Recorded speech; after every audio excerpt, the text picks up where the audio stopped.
Salut à tous, c'est Omar de Frandroid. On est ici à Berlin, à l'IFA, à l'entrée du stand de Lenovo Motorola et on va parler du dernier haut de gamme du constructeur, le Moto Z2 Force.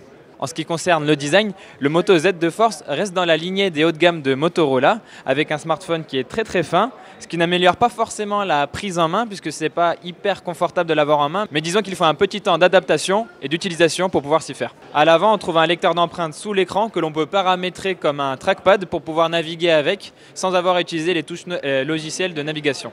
À l'arrière, le dos métallique, très bien travaillé et très lisse, donne une touche très élégante au téléphone.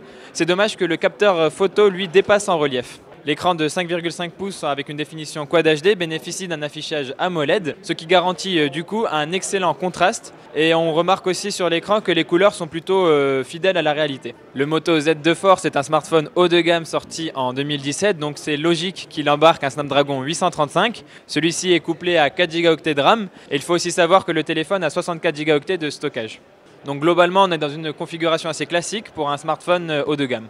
Le smartphone tourne sous Android 7.1.1 Nougat avec les derniers patchs de sécurité. L'interface est très fluide, très agréable à utiliser, très proche aussi d'Android Vanilla. Et on retrouve quelques fonctionnalités spécifiques à la gamme Moto qui permettent de personnaliser un peu les gestes de navigation pour accéder rapidement à des paramètres, à des options ou à des applications. Le Moto Z2 Force a un capteur photo de 12 mégapixels.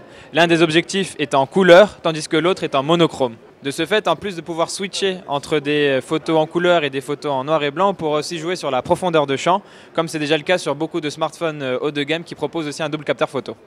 La capacité de la batterie est de 2730 mAh et du coup on peut avoir quelques craintes par rapport à l'endurance et à l'autonomie du téléphone puisqu'on le rappelle, il a un écran en Quad HD avec 5,5 pouces de diagonale. Du coup on se demande si la batterie sera suffisante pour assurer une bonne autonomie. Enfin, on ne peut pas parler du Moto Z2 Force sans parler des Moto Mods. En effet, comme pour tous les smartphones de la gamme Moto Z, celui-ci est compatible avec ces modules qui permettent de personnaliser le téléphone. Il peut donc être associé à tous les Moto Mods qui sont déjà sortis, mais aussi aux plus récents présentés cette année. On a d'ailleurs rapidement pu en essayer deux. On s'est donc ainsi amusé avec un gamepad qui permet de transformer le téléphone en une sorte de manette de jeu, ce qui facilite le contrôle dans les jeux vidéo.